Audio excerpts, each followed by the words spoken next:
வணக்கம். எப்படி இருக்கீங்க எல்லாரும்? நல்லா இருக்கிறீங்களா? நல்லா இருக்கணும்.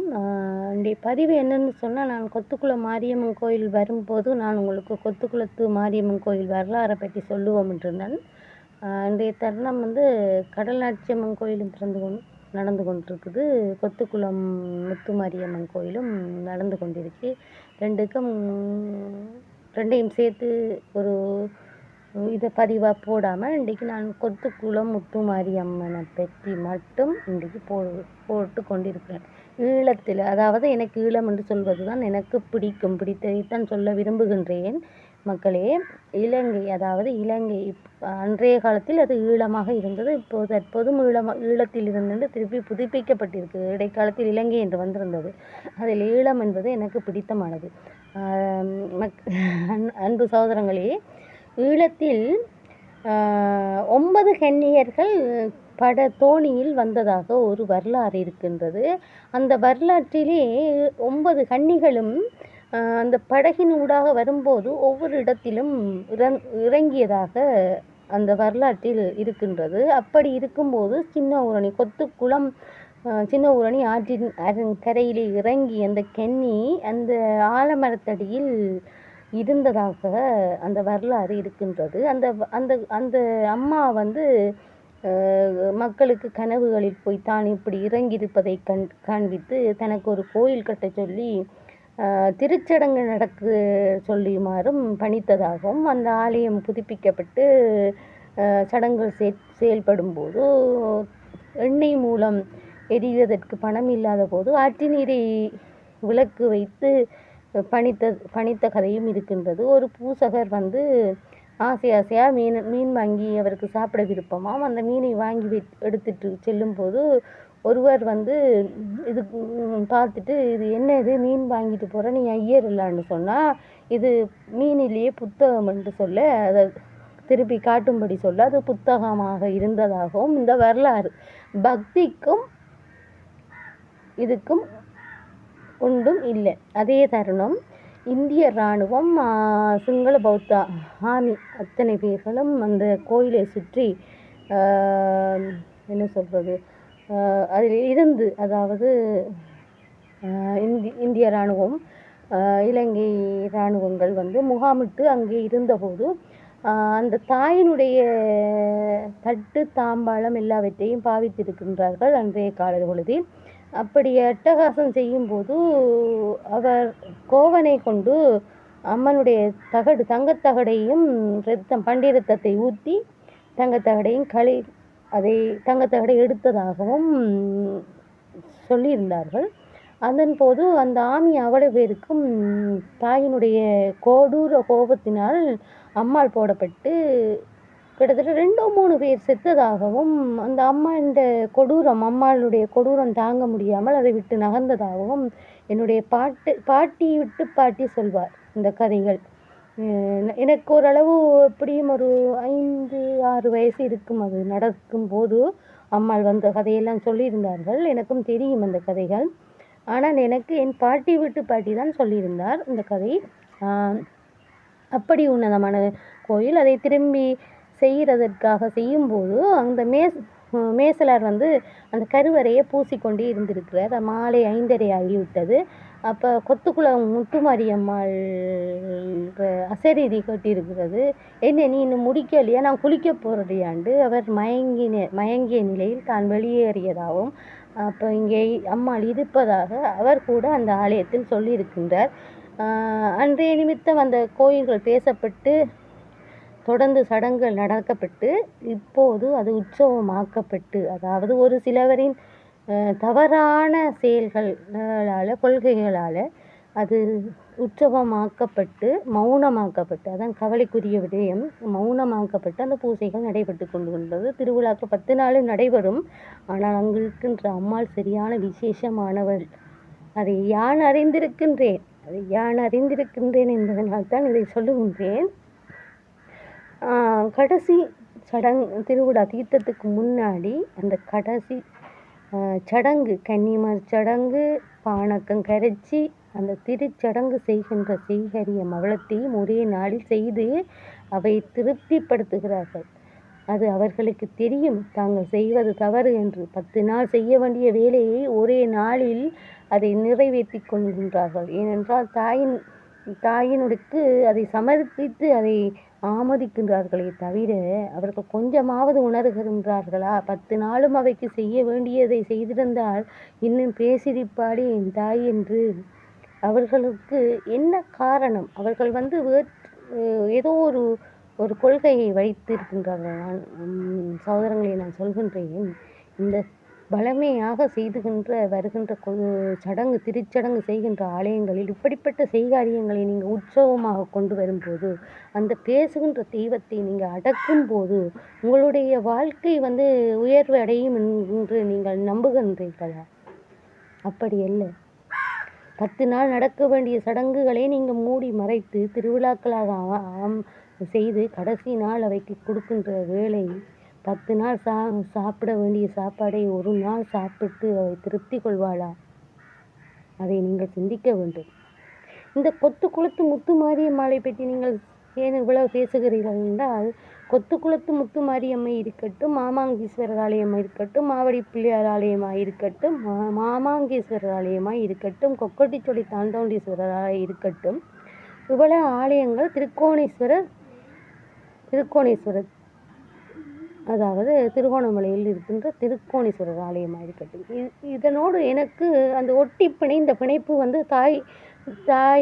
தாய் வழி உறவான எங்களுடைய தலைமுறையாக வந்த சைவ திருத்தொண்டுகளான பிணைக்கப்பட்ட இந்த செயல்பாடுகள் தான் என்னுடைய பங்களிப்பு. அங்கு போய் என்ன சொல்கிறது, பணிகள் செய்வேன், கூட்டுவேன், கழுவுவேன், பூமாலை தொடுப்பேன், இப்படி பணிகள் செய்வேன், உழவார பணி செய்வேன். அப்படி செய்யும்போது என்னுடைய பாட்டன் வீட்டு பாட்டனர்களோடு செல்வேன் சிறு வயதிலிருந்து. அம்மா சொல்லுவார் 7 மாதத்தில் நான் எடுத்தடி வைத்தேன் என்று. அப்போது எனக்கு தெரியாது வீடுகளில் தான் நான் வைத்திருப்பேன் என்று. ஆனால் அப்படி இல்லை. நான் முடிந்தவரை அன்று கோயிலில் என் கொத்துக்குளத்தின் தாயிடம்தான் முதல் பாதம் வைத்து முதலடி பாதம் வைத்து நடந்ததாகவும், அப்போது அவளை நான் சுற்றி பார்ப்பேன். நீங்கள் ஒரு தரம் என்னுடைய நிஜமாகவே ஒரு திருவிழா நடைபெற்றது. சொல்வதற்கு என்ன மக்களே, நான் சொல்வதற்கு என்ன, ஒரு வருடம் திருவிழா நடந்தது. 2023 அல்லது 24, 23 இல்லாட்டி 22 இருக்கணும். அப்போது திருவிழா நடந்து தீர்த்த உற்சவம் தேர் ஓடுவதற்காக அம்மாள் வருகின்ற வேளையை இங்கு வீட்டில் சமைக்க வேண்டும், வீடு பார்க்க வேண்டும். அப்போது சின்ன ஒரு மனஸ்தாபம் எனக்கும் கணவருக்கும் ஏற்படுகின்றது. காளி கோயிலுக்கு போவோமா, புன்னைச்சோலை காளி கோயிலுக்கும் இந்த மாரியம்மனுக்கும் உள்ள தொடர்பை பற்றி இப்போது பேச வருகின்றேன். கொத்துக்குளத்து மாரியம்மன் கோயில் போவோமா, இல்லை புன்னைச்சோலை காளி கோயில் போவோமா, 2ல் ஏதாவது ஒன்று போயே ஆகணும். அன்றைய சூழ்நிலை அப்படி இருந்தது. அப்போது என்ன செய்வதென்று தெரியாது. நான் கணவரிடம் சொல்கின்றேன், என்னை புன்னைச்சோலை காளி கோயிலுக்கு கொண்டு போ, இந்த தீர்த்தானே, நாளைக்கு தீர்த்தமாக நான் போகட்டும். அப்போ அவர் சொல்கிறார், எனக்கு இன்றைக்கு நேரம் இல்லை, நீ போய் சமைச்சு வச்சுட்டு போ, இவ்வளோதான் சொல்கிறார். சரி, நான் சமைத்து வைத்து விட்டு பறந்து ஓடுகிறேன். அங்கே தான் புன்னைச்சோலை காளியம்மாள் கோயில் தொலைவில் இருக்கின்றது. அங்கு போக இயலாது. பக்கத்தில் இருக்கும் கொத்துக்குளம் முத்துமாரியம்மன் கோயிலுக்கென்றான சென்று வருவோலாம் என்று எண்ணி அங்கு போனேன். அங்கு போகும்போது சரி, அஷ்டதிக்குபால்கள் அம்மாள் சுற்றி வந்துட்டு அஷ்டதிக்குபால்கள் மாலை போடும்போது எனக்கு நெரிசலாக இருந்தது. எனக்கு நெரிசல் என்றால் மூச்சடைப்பொன்று ஏற்படும். வேனில் போகும்போது ஒரு 10 பேருக்கு கூட்டமாக போயிருந்தால் கூட மூச்சு தட்டும். அப்படி எனக்கு ஒரு இது இருக்கின்றது. அது ஏனென்று தெரியாது. அப்படி அடைக்கும்போது எனக்கு மூச்சு திணறியும் போது நான் நசிபட்டு வெளியில் வரும்போது என்னோடு ஒரு கிழவி, அதாவது ஒரு மஞ்சள், அவை இதுவரைக்கும் நான் கண்டதே இல்லை. அவையும் நசிபட்டு என்ன சனமாக அடிக்கிறது, என்னம்மா நீ ஒரே வருவியா அந்த கோயிலுக்கு, நான் புன்னைச்சோலையிலிருந்து வாரன், நான் தேருக்கு எந்த நாளும் வருவேன், நான் உன்னை பார்த்துருக்கேன், நீ என்ன பார்த்துருக்கேன் என்று கேட்டவன். நான் இல்லைம்மா, நான் உங்களை பார்த்து இல்லைன்னு பெரிய பொட்டு குங்குமம் வச்சுருந்தவன், நார்மலான சாரி கட்டியிருந்தா, கீழ் பல்லு மேல் பல்லு இல்லை, ஆனால் அவளோட முகம் வடிவாக மஞ்சளாக இருந்தது.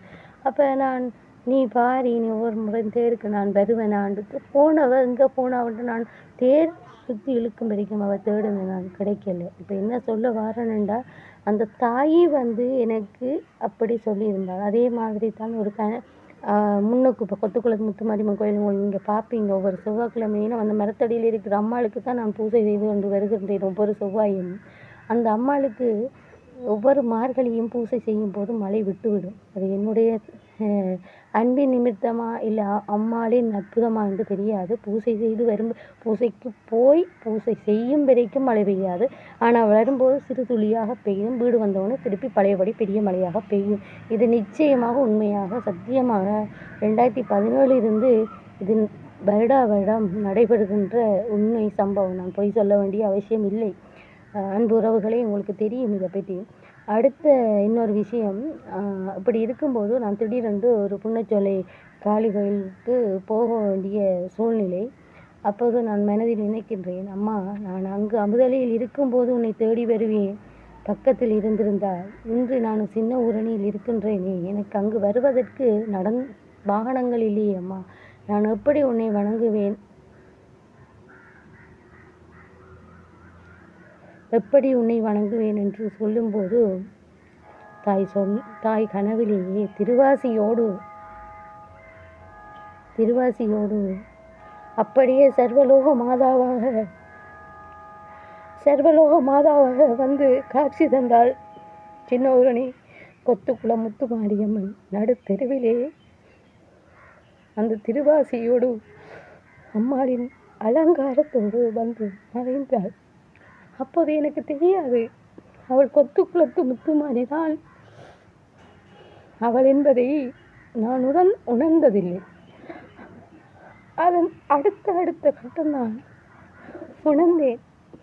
தேரோடும் போதும் வந்தது அவள்தான், இந்த திருவாசியில் காட்சி இருந்ததும் அவள்தான், ஒரு திருவிழாவின் போது கும்பத்தில் இருந்து அவளுடைய உற்சவ நாயகியாக மேற்திரையில் இருந்ததும் அவள்தான். படுக்கும்போது அவளை நினைக்கும் போது கால்ச்சலம் சத்தம் கேட்பதும் அவள்தான். நான் போகாமல் இருந்தாலும் என் வீடு தேடி வருவதும் அவள்தான்.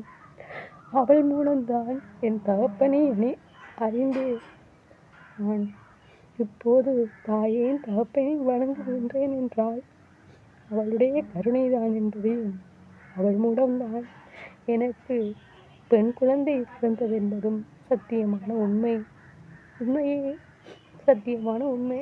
கொத்துக்குளம் முத்துமாரி என்பவள் உங்களுக்கு சாதாரண தெய்வமாக இருக்கட்டும், ஆனால் என்னை பொறுத்தவரை அவள் ஒரு குல தெய்வம். என் தாய் அவளுடைய திருச்சடங்கை பழையபடி செய்து வந்தீர்களானால் அதுக்குரிய பரம்பரை ஐயர்மார் இருக்கின்றார்கள். இப்போது வேறு ஐயர்மார் இருக்கின்றார்கள். ஆனால் பரம்பரையாக செய்து வந்த ஐயர்மார் பரம்பரை இருக்கின்றது. அவர்களை மீண்டும் எடுத்து அந்த தாயின் திருச்சடங்காக செய்வீர்கள். ஆனால் இந்த ஆலயம் இன்னும் மெருகூட்டப்படும், பேசும் பொருளாகும். ஐயா, நீங்கள் அந்த கோயில்களை அடக்குவதன் மூலம், அந்த சக்திகளை நீங்கள் அடக்குவதன் மூலம் அதன் பேச்சு குறையும். அதை நீங்கள் புரிந்து கொள்ள வேண்டும். அவள் வேறு இடங்களுக்கு செல்ல வேண்டிய நிலை ஏற்படும். அவளுக்கு தேவை என்னவோ அதை நாம் செய்ய வேண்டிய கடமையில் கட்டுப்பாட்டில் நாம் இருக்கின்றோம் அல்லவா? நீங்கள் கொஞ்சம் சிந்தியுங்கள். கொத்துக்குளம் முத்துமாரி என்பது சாதாரணமான தெய்வம் அல்ல. அவள் பெரும் மகாசக்தி. அவள் அமைதியாகவும் சாந்தமாகவும் இருக்கின்றாள் என்றால் மக்கள் மேல் வைத்திருக்கின்ற அன்பும் ஆதரவும் தான் தவிர வேறு எதுவும் இல்லை. கொத்துக்குளம் முத்துமாரி என்றாலே எனக்கு கண் கலங்குகின்றது. அவள் தாயை சுற்றி வரும்போது முருகன் கோயிலிருந்து திரும்பி வரும்போது அவளுடைய திருமுகத்தை பார்த்திருப்பீர்களா? அவளுடைய கோர விழி, சைற்று 2 கோர பல் அப்படி தெரியும் ஐயா. நான் பார்த்திருக்கிறேன்.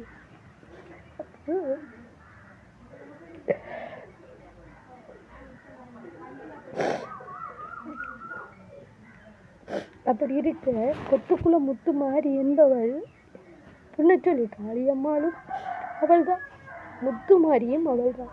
என்னோடு இப்படி பேசுவாள் ஐயா, மொழியால் பேச மாட்டாள். நான் எது நினைத்தாலும் உடனே எனக்கு ஏதோ ஒரு வழி சொல்வாள்.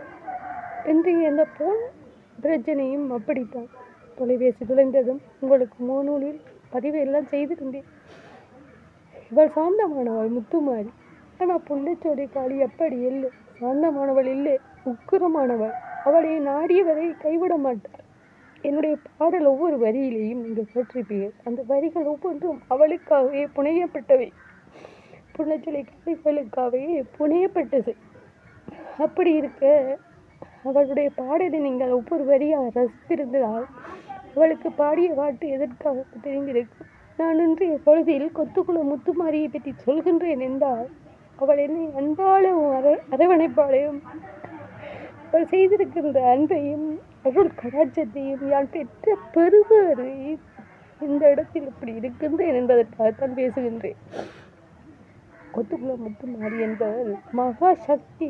அதை நீங்கள் முடக்கி வைக்காதீர்கள் தயவு செய்து. மற்றவர்களும் எங்களுடைய மட்டக்களப்பில் இருக்கின்ற கொத்துக்குளம் முத்து மாரியம்மாள் என்பவள் சாதாரணமான தாய் அல்ல, உன்னதமான தாய். வேண்டியதை கேட்கும் வரங்களை தந்து உதவுவாள். எனவே அனைவரும் இன்றைய நாளில் இந்த பலனை பெற்றுக்கொள்ளுங்கள். நீங்கள் வரும்போது எந்த ஊரில் இருந்தாலும் அதுவும் ஊரே யாவரும் கேளீர்.